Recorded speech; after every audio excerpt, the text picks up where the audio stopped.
kalau di tempat kita Al-Qadri itu biasa, Pak. Tapi coba sampean ke Kalimantan Barat, Al-Qadri itu sultan di sana, Pak. Jadi orang-orang Al-Qadri itu orang kerajaan kerajaan daerah Kalimantan Barat. Hadirin sekalian, mungkin juga Habib ini salah satu keluarga besar Abah Habib ya. Al-Qadri, Pak. Kemudian minta izin kepada para ustadz panitia membelakangi ya, izin membelakangi anggota Habsi. Baik, hadirin sekalian, sebelum saya menceritakan tentang Isra dan Mi'raj, saya pengen bagi-bagi amalan. Ya, mudah-mudahan dengan amalan ini besar manfaatnya. Yang pertama kepada ibu-ibu, Bu, ini ada amalan, Bu. Satu ketika Siti Fatimah putri Rasulullah itu datang ke rumah Nabi menangis, Bu. Badan Fatimah itu kelihatan kurus, lingkaran mata itu agak hitam, berarti menunjukkan kelelahan dan stres. Kata Fatimah, Bapak di rumah itu, Pak, pekerjaan tidak ada habis-habisnya. Anak dua-duanya laki-laki, jadi nggak ngerti urusan di rumah. Hendak mengeluh dengan siapa? Lalu kemudian, Pak, tolong saya beri satu budak untuk membantu di rumah. Kata Nabi, Bu, wahai Fatimah, maukah kamu aku beri amalan? Coba para hadirin, dipinta pembantu yang diberi oleh Nabi amalan. Maukah hai Fatimah, aku beri kamu amalan yang lebih baik daripada di rumah ada pembantu? Sebab, Bu, kalau salah-salah bahaya juga, Bu. Di rumah ada pembantu yang asalnya laki rajin kerja, ujung-ujungnya sering ada di rumah. Macam-macam para hadirin. Makanya, Bu, coba penampilan sampean itu jangan seada-adanya. Berdandan juga lah, Bu. Perempuan apabila sudah punya suami, maka apabila dia berdandan itu hukumnya ibadah, Bu. Walaupun suami lagi ada di lokasi, dia berdandan, itu hukumnya ibadah. Sampai-sampai, Bu, di dalam kitab Sabilal Muhtadin, bagi orang yang sudah beruban itu disunatkan menutup atau menyamarkan ubannya dengan warna merah atau warna kuning, dan tidak boleh dengan warna hitam. Haram hukumnya, Bu, orang yang sudah beruban menutup ubannya dengan semir warna hitam, kecuali perempuan yang sudah punya suami atau masih ada laki, Bu. Bila sampian beruban itu sunat, Bu, disemir warna hitam. Jangan dibiarkan kayak seperti nenek-nenek kayak begitu, Bu. Sunat hukumnya. Kenapa? Sebab para hadirin, ibu-ibu, laki sampian itu yang memberi nafkah di rumah tangga. Lantaran dia mencari nafkah, maka harus kerja. Yang namanya kerja, maka dia keluar rumah. Yang namanya laki-laki di luar rumah, Bu, itu akan ketemu dengan perempuan. Dan perempuan apabila di luar rumah pasti berdandan. Artinya, Bu, laki sampian itu selalu melihat perempuan cantik, lantaran dia bila keluar rumah dalam keadaan berdandan. Nah, lalu sekali pulang ke rumah, perempuan seada-adanya. Maka para hadirin sekalian, kalahkan, Bu, apa yang dilihat oleh laki sampian di luar dengan perempuan yang cantik lantaran berdandan. Sampian juga harus berdandan di rumah. Rambut yang putih disemir, Bu, warna hitam, itu sunat. Beda laki-laki, hukumnya haram. Sebab kenapa? Sebab kalau laki-laki, Bu, sudah ubanan, semir warna hitam, bisa menjadi tua-tua keladi. Semakin tua gatalnya semakin menjadi-jadi. Tapi perempuan bila dia menyemir warna hitam, itu kelihatan muda. Bila kelihatan muda, menyenangkan hati suami. Itu para hadirin sekalian. Ini ya Allah, itu segala alat-alat kosmetik habis kadaluarsanya, Pak. Gak pernah dipakai seada-adanya. Jangan, Bu. Sekurang-kurangnya pakai lipstik kah, tidak kelihatan pucat muka sampian, Bu. Ini kemana-mana sebiru-biru bibir. Bilang orang istri siapa, ya itu, padahal suaminya ada di samping. Kata suaminya nggak tahu. Berdandan. Kenapa? Sebab di antara ciri perempuan yang solehah, istri yang solehah, kata Nabi, idza nazarta saratka, apabila kamu memandangnya hati kamu senang. Nah, itu di antara ciri perempuan yang solehah. Kita kembali masalah amalan. Maukah hai Fatimah, aku beri amalan yang lebih baik daripada pembantu? Mau, Pak?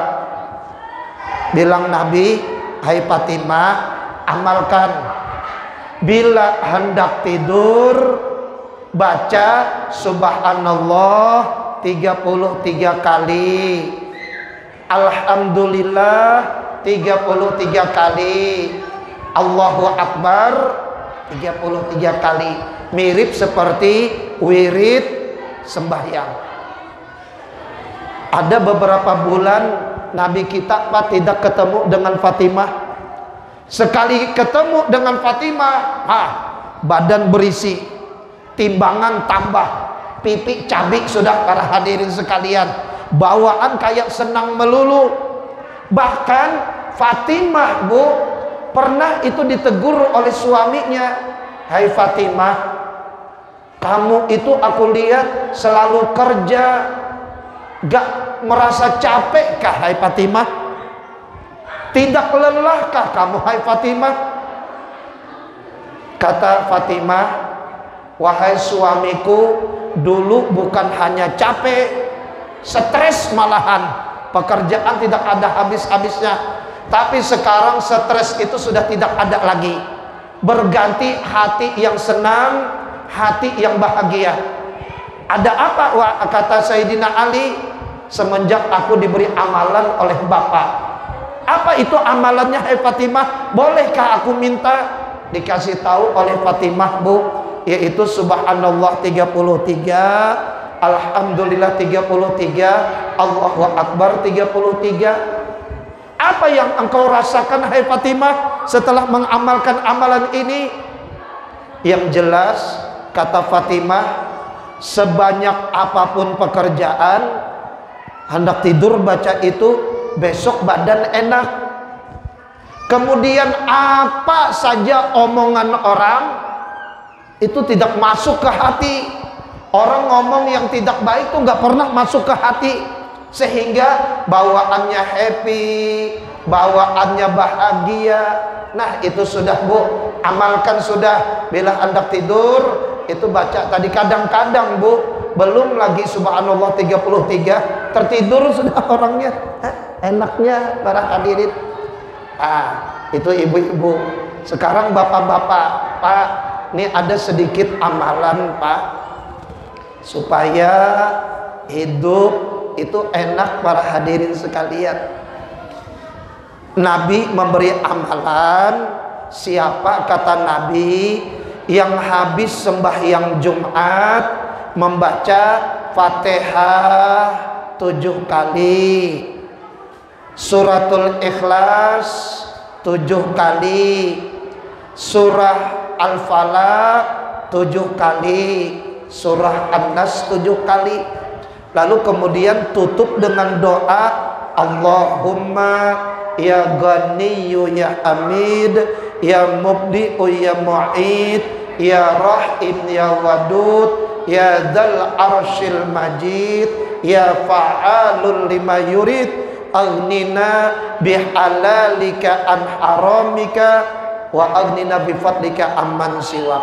Tulis Ustaz, Pak, tulis itu zaman bahula sudah, zaman jadul. Sekarang sampean buka aja di Google Pak, bacaan wirid setelah sholat Jumat, keluar apa yang kita sampaikan ini Pak. Apa kata Nabi? Bila orang mengamalkan itu, maka sebelum dia meninggal kaya secara syahadah Pak, berlimpah ruah kekayaan sampean para hadirin. Sehingga apa? Sehingga anak cucu bahagia mentahlilkan kita. Banyak orang diundang waktu kita meninggal ditahlilkan. Kenapa? Kita meninggal banyak meninggalkan warisan Pak, kaya nanti para hadirin sekalian. Ternyata itu amalan kaya Pak, cuman orang saja yang tidak tahu para hadirin sekalian. Banyak nanti warisan sampean Pak, sehingga anak cucu ada yang ini bapak kita kajikannya di atas kubur sampean Pak, dibacakan Quran. Kemudian lagi para hadirin sekalian, harta sampean diwakafkan ke pesantren, kemana-mana anak sampean Pak. Untungnya orang banyak mati meninggalkan warisan. Tapi kalau sampean meninggal tidak meninggalkan apa-apa, anak-anak nyumpah loh Pak, percaya aja nyumpah.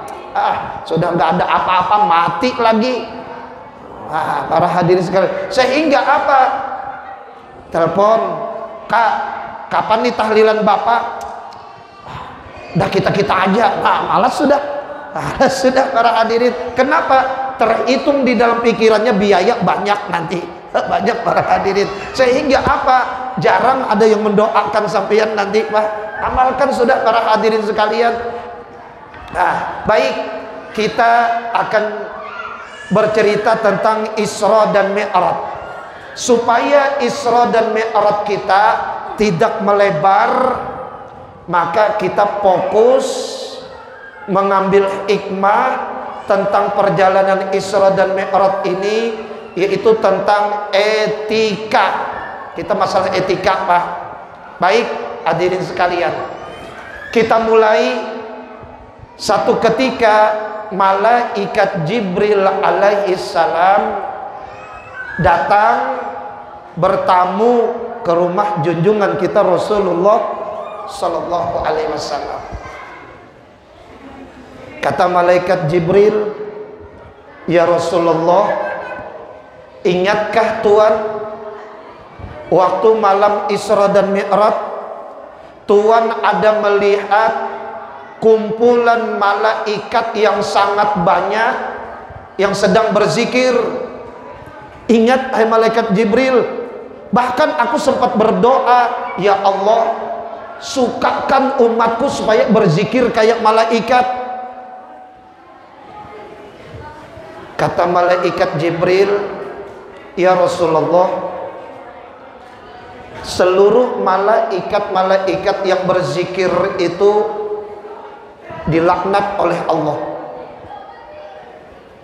Mereka semuanya dicabut dari malaikat al-muqarrabun. Sayap-sayap mereka dipatah dan mereka dimasukkan ke dalam penjara di Jabal Qaf. Di sana mereka dikumpulkan seluruh malaikat yang berzikir. Kata Nabi kita, hai malaikat Jibril, apa kesalahan mereka? Bukankah malaikat itu tidak pernah melakukan kesalahan? Tapi kenapa mereka sampai dilaknat oleh Allah?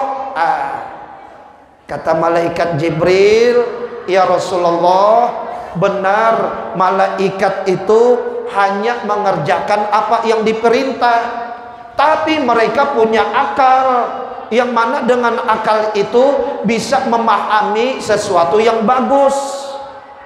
Kesalahan mereka ya Rasul, waktu Tuhan lewat tidak ada satupun yang berdiri untuk memuliakan Tuhan. Gak ada satupun yang berdiri untuk memuliakan Tuhan. Setelah Tuhan lewat langsung dilaknat semuanya. Akhirnya semenjak itu Pak, ada pengumuman di seluruh jagat raya, ada pengumuman. Malaikat mana saja diberikan pengumuman bahwa apapun yang mereka baca, zikir apapun yang mereka panjatkan, apabila tidak ada sholawat kepada Rasulullah di dalam zikir itu, maka zikir mereka itu lebih berbau daripada bangkai dan Allah tidak akan menerimanya. Akhirnya para hadirin sekalian, di atas langit Pak, Nabi kita itu bergemuruh para hadirin, malaikat bersolawat kepada Rasulullah Sallallahu Alaihi Wasallam. Bahkan dikatakan di dalam kitab Maqasifatul Qulub, di atas langit lebih banyak salawat daripada zikir kepada Allah Subhanahu wa Ta'ala. Etikanya adalah bila orang yang mulia, yang kita muliakan itu datang barang Pak di daerah yang beliau bakal lewat, berdirilah kita hadirin sekalian. Jangan kita itu asik punya kita aja Pak, seakan-akan hidup bukan di tahun 2022 tetapi kayak di tahun masih penjajahan, yang masih para hadirin sekalian apa kayak di pedalaman. Berdiri hadirin sekalian, ada kiai bakal lewat depan kita, berdiri Pak untuk menghormati. Malaikat saja sedang berzikir dilaknat oleh Allah lantaran tidak tahu etika. Satu. Kemudian etika yang kedua, waktu itu Nabi kita sedang berbaring di dekat Ka'bah. Tidak lama malaikat Jibril dan malaikat Mikail datang. Kata malaikat Jibril, ya Rasul, bangun ya Rasul. Ya Rasul, ikut.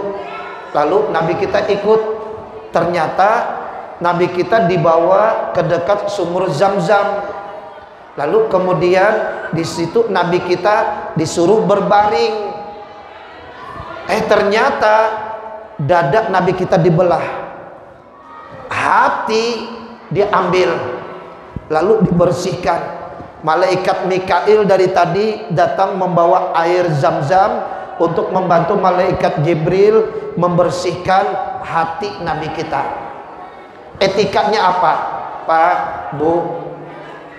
Nabi kita Isra Mi'raj itu bakal menghadap Allah, maka tidak pantas orang yang menghadap Allah dalam keadaan hati yang kotor. Makanya dibersihkan. Kita juga begitu hadirin. Bila hendak sembahyang, hendak mengaji, hendak berzikir, jangan biarkan ada dendam di hati, hilangkan ini. Sebab kita sembahyang itu menghadap Allah, Pak. Sedangkan dendam itu sesuatu yang kotor, tidak pantas. Yang kotor ini kita bawa menghadap Allah. Ada rasa permusuhan, hilangkan itu. Ada rasa ketidaknyamanan. Kemarin dia, Pak Ustadz, ngucapi aku macam-macam, hatiku nggak enak. Sudah, hilangkan. Kalau kita hendak menghadap Allah, bersihkan hati. Sebab apa? Sebab hadirin sekalian, la yanfa'u malun wala banun illa man atallaha biqalbin salim. Tidak ada manfaat segala apa yang kita kerjakan kecuali kita menghadap Allah dalam keadaan hati yang selamat. Selamat dari dendam, selamat dari rasa buruk sangka, iri dengki. Ustadz enak ngomong kayak gitu, nggih, para hadirin. Tapi dalam perjalanan hidup kita itu pasti ada orang yang gak nyaman ucapan kepada kita, Pak. Maafkan. Kenapa? Rasulullah pernah bersabda, kata Nabi, para wali-wali abdal dari umatku, mereka itu masuk surga bukan lantaran banyaknya sholat, bukan lantaran banyaknya puasa, bukan lantaran banyaknya zikir. Wali-wali abdal dari umatku masuk surga lantaran Allah kasihan. Kenapa? Hati mereka terlalu bersih. Bersih dari dendam, bersih dari buruk sangka, bersih dari permusuhan. Makanya Allah kasihan. Saking kasihan, lalu dimasukkan oleh Allah ke dalam surga. Kasihan itu namanya rahmat, Pak. Makanya Rasul bersabda, Innallaha ta'ala la yarhamu lima lam yarhamu, lima lam yarham, la yastaghfiru lima lam yastaghfir, lam yatubu lima lam yatubu. Allah subhanahu wa ta'ala tidak menyayangi kepada orang yang tidak bersifat penyayang. Allah tidak memaafkan kepada orang yang bersifat tidak pemaaf. Dan Allah tidak mengampuni kepada orang yang tidak mengampuni orang lain.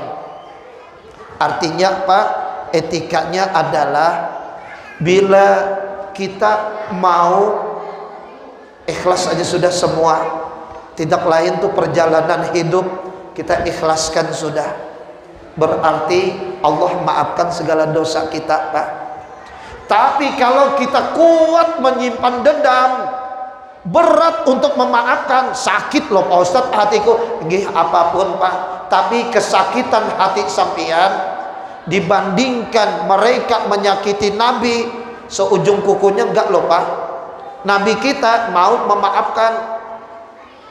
Nah, siapa yang tidak bisa memaafkan, Allah juga tidak memaafkan. Jadi bila ada rasa dendam di hati, itu menunjukkan segala kesalahan kita pun tidak dimaafkan oleh Allah. Jadi orang lain cerminan kepada diri kita, bagaimana kita kepada Allah subhanahu wa ta'ala. Makanya etika yang kedua, bersihkan hati. Bersihkan hati. Yang ketiga, setelah dada ini dikembalikan rapi, kata malaikat Jibril, ya Rasul, sampian silahkan berwudu. Berwudu, Pak. Apa etikanya? Etikanya para hadirin, Pak, Bu, sebersih apapun hati, setinggi apapun makrifat sampian kepada Allah, jangan tinggalkan syariat. Jangan lepaskan syariat. Makanya segala yang diajarkan oleh Nabi disebut dengan syariat. Syariat itu bahasa Arab. Kalau bahasa kita jalan. Kok kenapa yang diajarkan oleh Nabi disebut dengan jalan, Pak? kita umpamakan agama Islam gerbong kereta api. Kita penumpang. Alangkah nyaman Pak dalam perjalanan kalau kereta api masih di atas rel. Wah enak, asik kita cerita-cerita, asik yang tidur tertidur. Hadirin sekali, kenapa? Selagi gerbong kereta api di atas rel nyaman. Tapi bayangkan Pak, gerbong kereta api lepas daripada relnya, maka yang di dalam ada yang meninggal, ada yang patah tangan, ada yang patah kaki. Begitu juga agama. Agama yang kita paham bila sudah lepas dari syariat, tunggu hancurnya. Tunggu hancurnya para hadirin sekalian. Minta maaf Pak, cerita pribadi Pak ya, minta maaf. Kita habis pengajian subuh Jumat, itu biasanya pengajian Pak di toko murah di Rapak.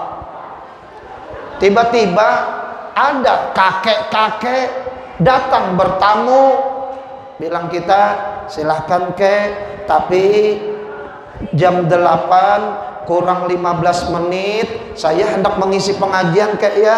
Waktu itu masih jam 7, masih lama Pak. Udah, yang penting kita kasih tahu jam 8 kurang 15 menit kita berangkat. Si kakek itu dari tadi cerita ketuhanan Pak, cerita makrifat. Ayo aja Pak, kita lantaran tamu kita iyakan, sampai beliau bercerita bahwa aku itu kalau tidak sembahyang tidak apa-apa. Nggih ke, itu ilmu sampian. Sampai sudah sampian, aku bulan puasa itu tidak puasa. Nggih, bilang kita. Sampai para hadirin sekalian, kayak itu 15 menit lagi jam 8 hendak pengajian, masih aja para hadirin si Kai tadi cerita makrifat aja. Ya Allah, akhirnya lantaran tamu kita telepon toko murah bahwa pengajian libur. Kesian Pak, pengajian diliburkan, meladeni si kakek yang cerita makrifat ini para hadirin, sampai tidak sembahyang, sampai tidak puasa dan sebagainya. Lama kelamaan capek juga Pak mendengarkan masalah makrifat dia ini Pak. Bilang kita gini aja sudah, Kai Nina, Kai air nah, tolong minum. Di belakang ini kitab, di rumah kan banyak kitab. Bila pian bisa minum air ini, maka ulun baguru lawan pian. Kitab-kitab ini ulun bakar, ulun ngaji lawan pian. Tolong minum. Hendak minum Kai tadi, Kai jangan pakai tangan Kai, jangan. Tangan syariat. Coba Kai dengan ilmu makrifat sampai minum air itu Kai. Bila air itu berkurang, ulun mengaji lawan pian. 10 menit sudah nggak berkurang-kurang airnya, nggak berkurang para hadirin. Kai 15 menit sudah Kai bilang kita, air nggak berkurang. Diam si Kai. Nah coba lihat Kai, ulun minum. Nah nyamannya orang bersyariat. Nyamannya apa pakai syariat, langsung nyampai. Ada tadi lah Kai, ujar kita, ini air Kai. Dengan air saja sampian tidak bisa membenarkan tidak bisa membuktikan masalah makrifat sampian. Apakan lagi Allah Ta'ala, ini sekedar makhluknya aja sampian tidak bisa membuktikan. Banyak loh para hadirin. Nah itu orang-orang yang Pak keseleo sudah para hadirin sekalian. Gerbong kereta api lepas daripada rel sudah bila tidak syariat. Nah, itu etika yang ketiga, jangan lepas syariat. Lalu kita cepatkan. Malam itu didatangkan binatang buruk, yang mana dengan ini Nabi cepat menghadap Allah. Artinya apa?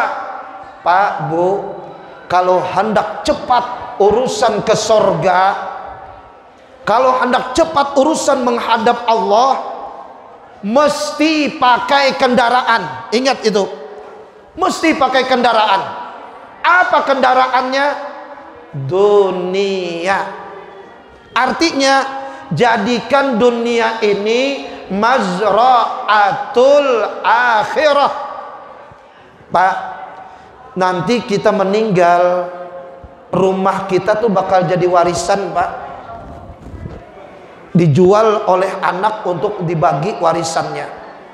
Tapi puas sudah kita, Pak, sebelum rumah itu jadi warisan, sudah kita jadikan kendaraan. Apa? Sering kita panggil tetangga untuk pembacaan, sering kita jadikan pengajian. Ada arisan solawatan kita tarik ke rumah, ada arisan zikir kita tarik ke rumah, ada arisan pengajian, arisan tahsin Quran, pembacaan tahsin Quran, sudah di rumahku aja tarik, Pak. Maka rumah sebenarnya kendaraan sampian menuju surganya Allah. Nanti kita meninggal, walaupun dibagi puas sudah, Pak, sudah kita pakai sebagai kendaraan menuju akhir. Makanya kita kadang-kadang, Pak, sayangnya rumahnya besar, cuma kayaknya nggak pernah dibikin kumpulan pengajian. Itu nunggu dibagi aja nanti, Pak. Sedih loh, Pak, kita meninggal nanti, Pak. Sedihnya apa? Di 3 hari saja waktu kita tahlilan. Nah, yang memimpin tahlil, la ilaha illallah, la ilaha illallah, la ilaha illallah. Di dalam rumah kita ribut, Pak. Di ruang tamu orang tahlilan, di dalam rumah kita ribut. Siapa yang ribut itu? Keluarga-keluarga kita merebutkan baju-baju kita, Pak. Aku yang jas itu, aku yang sarungnya, aku ya. Orang lain tahlilan, mereka berebut sudah, Pak. Ya Allah, baru 3 hari kosong dalam hari kita, Pak. Makanya rugi kalau tidak dipakai sebagai kendaraan menuju negeri akhirat. Para hadirin, pakai, Pak. Bu, kalau ada cincin pakai, Bu. Kalau ada kalung pakai, Bu. Jangan disimpan-simpan orang lain nanti makainya, Bu. Sayangnya para hadirin, sampean maka kumpul-kumpulkan, ternyata bilang yang baru, terima kasih ya. Nah, para hadirin sekalian, itu hukum dunia sudah, Bu. Bahkan terkadang suami yang paling menangis ditinggalkan istrinya waktu meninggal bisa paling cepat loh, Bu, kawin nanti. Banyak loh yang kayak gitu, para hadirin. Maka jangan sia-siakan. Ini emas kumpul-kumpulkan, dijual 40 juta. Apa? Bisa berangkat umrah. Jadikan dia kendaraan kita untuk berangkat umrah. Ini bisa untuk haji. Jadikan kendaraan untuk haji. Malu nanti, Bu, menghadap Allah ketika kita semuanya cukup fasilitas, mati kita, belum lagi kita menunaikan ibadah haji. Maka apa kata Nabi? Man kana lahu sa'atun walam yahuj falyamut in kana yahudian wa in kana nasraniyan. Bila orang rezekinya banyak, duitnya banyak, usahanya lancar, sampai mati tidak menunaikan ibadah haji, setor pun belum, Pak, setor haji pun belum, mati, maka matinya masuk golongan Yahudi atau Nasrani. Menyesal sudah, menyesal. Sedangkan emas sama sampean dibagi sudah, Bu, dibagi. Ya Allah, para hadirin. Nah, makanya malam Isra Mi'raj Nabi kita didatangkan buraq. Artinya apa? Kalau hendak cepat memang harus pakai kendaraan. Ibu-ibu yang tidak bisa pakai motor, belajar, Bu, motor, Bu. Belajar naik motor, Bu, belajar supaya bisa. Kenapa? Enak, Bu, kalau bisa naik motor. Ada pengajian di Al-Falah, bisa sampean datang ke Al-Falah, Bu. Ada pengajian misalnya di mana di Sumberrejo, bisa sampean naik motor. Ini apa? Mengharap orang, ujung-ujungnya memang nggak dibawa orang jadinya. Coba belajar, hidup itu jangan bergantung dengan orang lain. Lama kelamaan ikhlas orang hilang loh, Bu. Belajar, coba belajar. Hilangkan rasa ketakutan itu. Sama aja, Bu, sama aja. Yang lain sebenarnya takut juga, cuman lantaran keseringan takut itu hilang. Sudah belajar, sudah. Nah, itu etikanya. Kemudian lagi, waktu malam Isra dan Mi'raj itu 3 kali Nabi kita disuruh turun, Pak, untuk berdoa. Pertama di Thaibah, kedua di Tur Sina, yang ketiga itu di Baitul Lahmi atau Bethlehem. Thaibah tanah Madinah, Tur Sina tempat yang disakralkan oleh orang Yahudi, sebab itu tempat Nabi Musa mengambil kitab Taurat. Bethlehem atau Baitul Lahmi tempat lahir Nabi Isa. Artinya apa? Artinya hadirin sekalian, kalau kita dalam perjalanan ada melewati hal-hal yang dimuliakan penduduk setempat, maka kita wajib ikut memuliakannya. Ada hal-hal yang dibanggakan orang, maka kita wajib menghormatinya. Di perjalanan ada melewati pura, maka janganlah sembarang kita di hadapan pura itu. Sebab apa? Itu adalah tempat ibadahnya orang-orang Hindu. Kita para hadirin ada melewati gereja, hormatilah gereja. Kenapa? Itu adalah tempat ibadahnya orang-orang Nasrani. Ada lagi para hadirin sekalian, tempat adat-adat yang diistimewakan, hormati semuanya. Kenapa? Itulah para hadirin malam Isra Mi'raj, Nabi kita itu melewati tempat-tempat yang sakral tadi, disuruh Nabi kita turun untuk memuliakan. Jangan para hadirin sekalian takut syirik. Bapak Ibu, jangan takut syirik terhadap budaya-budaya. Jangan sampeyan takut syirik terhadap adat istiadat. Nabi kita, Pak Bu, asalnya takut betul beliau masalah syirik. Ketika turun ayat di dalam surah An-Nisa, innallaha la yaghfiru ayyushraka bihi wa yaghfiru ma duna dzalika liman yasha. Sesungguhnya Allah tidak akan mengampuni dosa syirik dan akan mengampuni dosa-dosa selain syirik. Sedih Nabi kita, Pak. Berarti bila orang melakukan syirik, ibadah yang lain tuh batal sudah semua. Sebab syirik tidak diampuni oleh Allah. Berarti habis sudah ibadah yang lain. Sedih Nabi kita. Sedangkan adat dan budaya itu banyak sekali kepercayaan-kepercayaan yang membawa kepada yakin. Ada keyakinan-keyakinan. Takut Nabi kita. Satu ketika Nabi kita senyum ketika turun surah Al-Ikhlas. Qul huwallahu ahad, Allahus somad, lam yalid wa lam yulad wa lam yakul lahu kufuwan ahad. Tahu Nabi kita, oh ternyata syirik itu bukan kepada umatku. Kenapa, Pak? Ini syirik, pengertian syirik, Pak. Qul huwallahu ahad. Katakan Allah itu esa. Artinya bila Allah berbilang berarti hukumnya syirik. Allahus somad, Allah tempat bergantung hajat dan permohonan dalam berdoa. Bila kita berdoa, Allah tempat permohonan kita. Artinya bila kita berdoa, para hadirin meminta kepada benda-benda seperti kita berdoa kepada Allah, maka baru syirik hukumnya. Baru syirik para hadirin sekalian. Kemudian lam yalid walam yulad, tidak beranak dan tidak diperanakan. Artinya para hadirin sekalian, bila ada menganggap Tuhan lain selain Allah, Tuhan ibu, Tuhan anak, maka para hadirin itu syirik, Pak. Orang Islam nggak ada yang berkeyakinan Allah punya anak.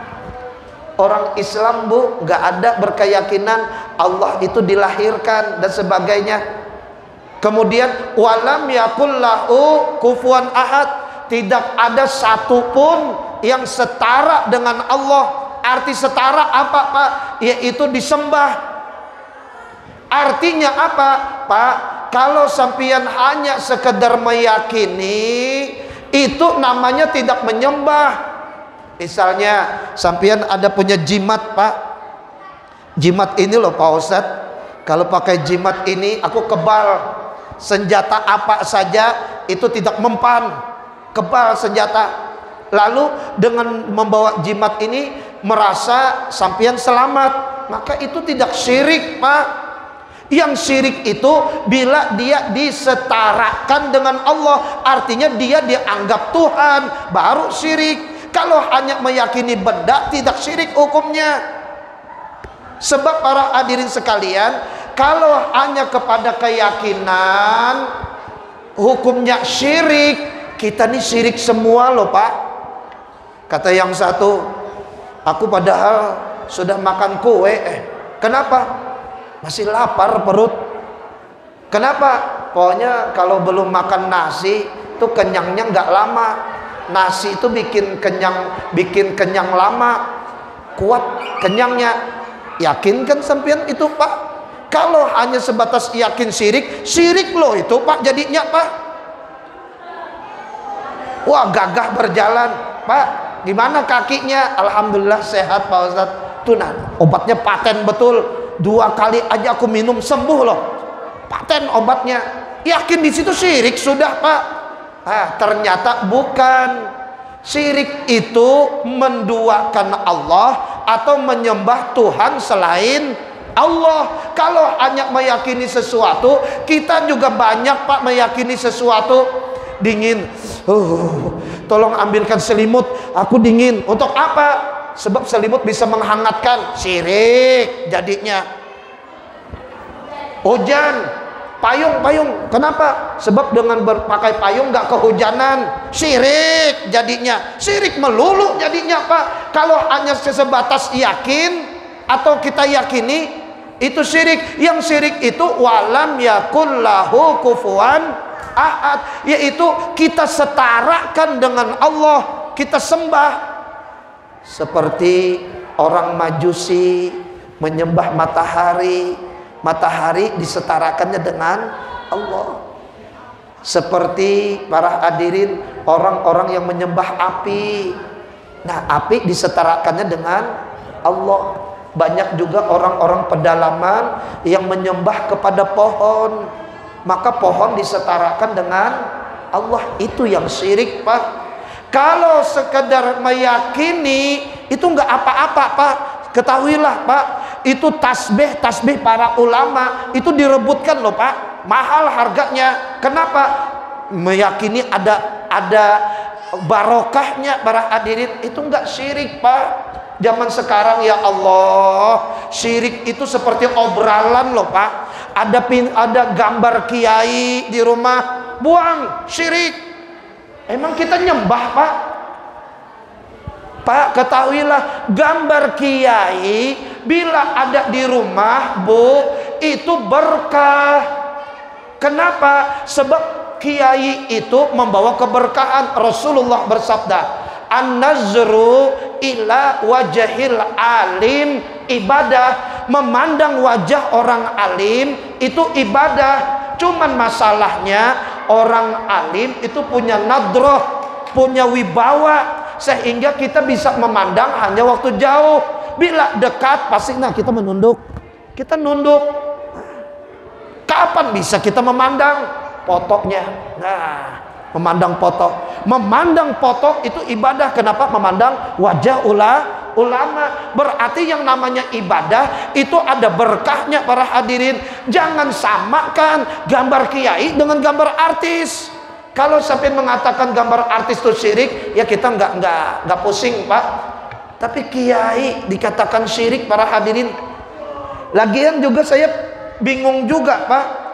Kalau gambar kiai itu syirik, berarti yang mengucapkan itu bila hendak sembahyang dompet dikeluarkan dahulu, KTP keluarkan dahulu para hadir. Kenapa? Di dompet ada duit Pak, duit ada gambar, KTP ada gambar. Berarti syirik terus kita para hadirin sekalian. Asal ada gambar syirik jadinya. Jadi bola liar Pak.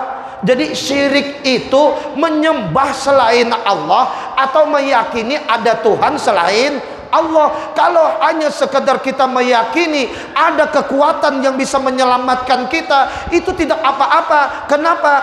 Buktinya di ayat Isra dan Mi'raj Allah menyatakan linuriyahu min ayatina, supaya kami perlihatkan sebagian kecil tanda kekuasaan kami, tanda keagungan kami. Allah perlihatkan itu, Pak. Berarti luar biasa diperlihatkan.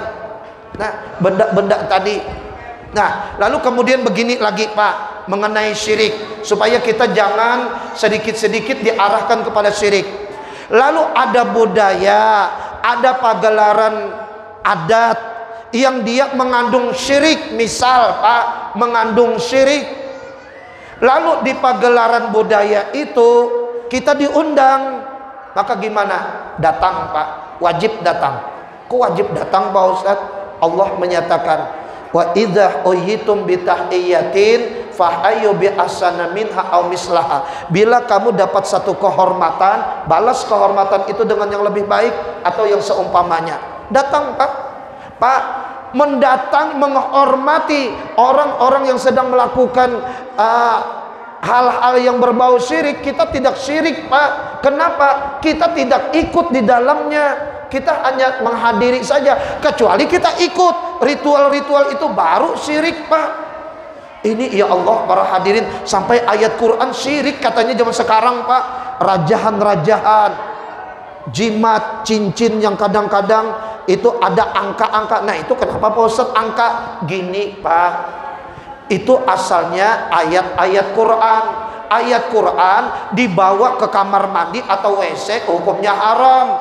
Lalu para hadirin, itu di setiap huruf-huruf pada hijaiyah itu bisa dijadikan angka. Nah, lalu dijadikan angka, para hadirin, ada tulisan berapa itu, para hadirin. Ternyata tuh sebenarnya Bismillahirrahmanirrahim yang sudah berubah menjadi angka. Tapi tetap dia, Pak, mempunyai maunah atau kekuatan, dan itu tidak syirik, para hadirin. Kadang-kadang sekarang ibu-ibu hamil, di jempol kakinya ada benang hitam. Bu, lepas, syirik. Ya Allah, benang hitam aja syirik, para hadirin. Ada lagi di perut pakai benang hitam, syirik. Syirik terus, para hadirin. Kenapa sih ini? Lalu gimana, Pak? Pernah seorang perempuan datang mengadu kepada khalifah yang khalifah yang ketiga, yaitu Sayyidina Utsman. Bu, itu perempuan hamil. Dia mengadu kepada Sayyidina Utsman, wahai khalifah, saya ini kayaknya selalu diganggu. Ada apa, Bu? Saya sering mendengar suara-suara yang tidak ada orangnya. Bahkan saya sering melihat sekelebatan-sekelebatan makhluk yang tidak kasat mata, membikin saya gelisah, membikin saya takut. Apa kata Sayyidina Utsman? Bu, coba di jempol kaki ibu itu ikatkan benang hitam. Jadi, Pak, benang hitam di jempol kaki perempuan hamil itu dari Sayyidina Utsman loh, Pak. Siapa? Itu menantu junjungan kita Rasulullah Sallallahu Alaihi Wasallam. Pak Ustadz, apa jin itu takut, Pak Ustadz, dengan benang hitam? Enggak, Pak. Jin enggak takut dengan benang hitam, Pak. Lalu untuk apa kita ikat? Nah, Pak, apabila seseorang mengikat, para hadirin, ada benang hitam di tubuh, maka itu di penglihatan jin tubuhnya itu terbelah. Misal, Pak, di jempol diikat, maka jempol itu terputus penglihatannya, tapi masih bergerak. Maka jin ketakutan, ada jempol yang terputus tapi masih bergerak. Itu yang membuat mereka takut, Pak, bukan dengan benang hitamnya. Nah, di sini, para hadirin, diikat, maka, Pak, manusia itu badan separuh, kaki separuh, sisanya putus. Maka sebagaimana manusia melihat orang berjalan tidak pakai kepala, ketakutan kita, Pak. Ada melihat orang berjalan menenteng kepala, lari kita, Pak. Begitu juga jin, Bu, melihat kita badan terpotong tapi kita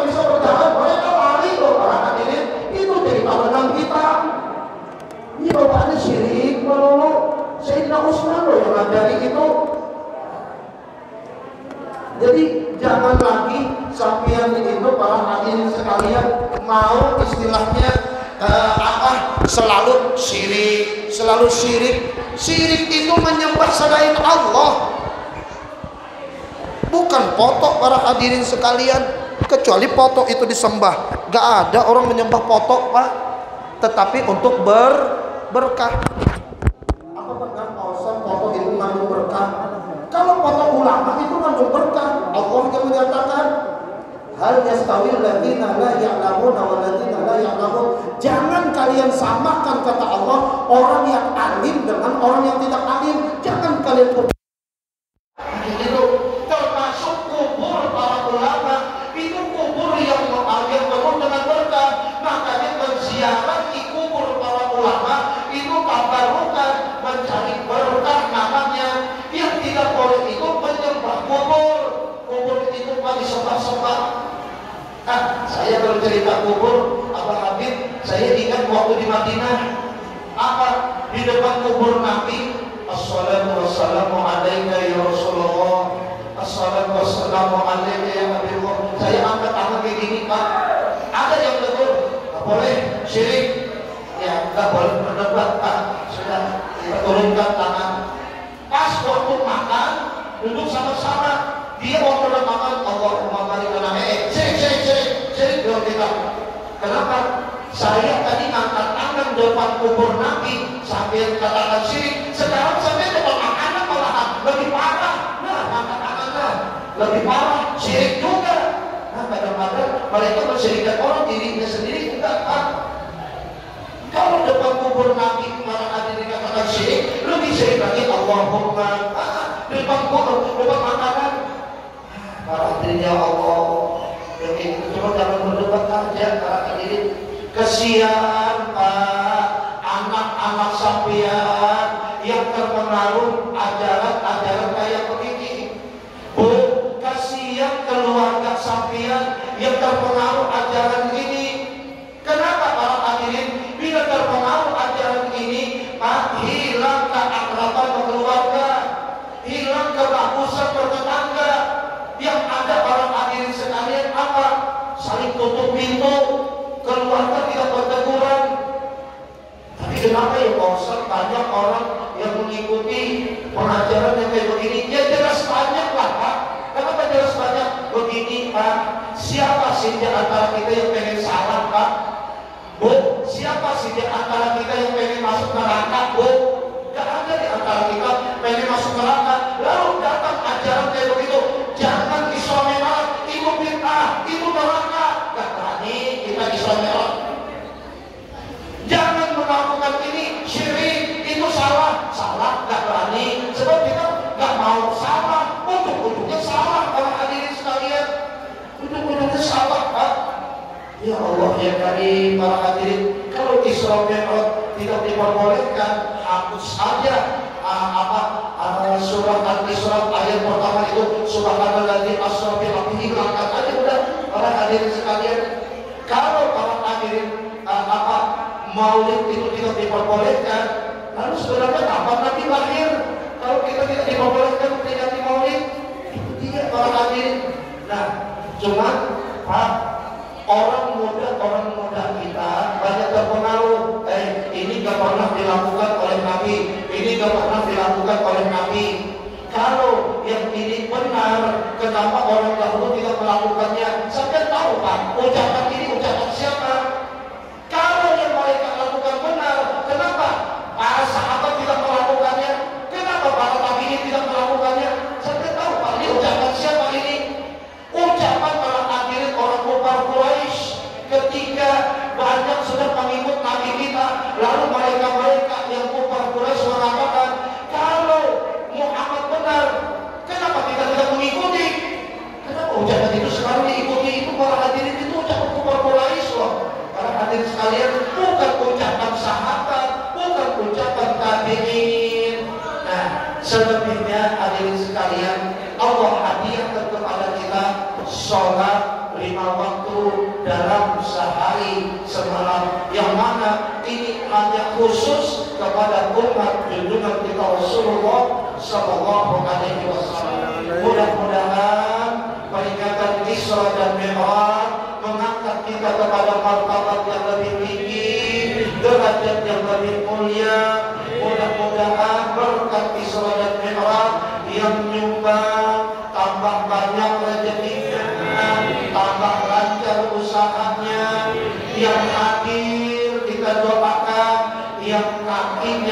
sakit, mudah-mudahan cepat sembuh. Penyakit di kaki sampean Pak, yang tangannya akan gemetaran, mudah-mudahan hilang penyakit yang ada di tangan sampean.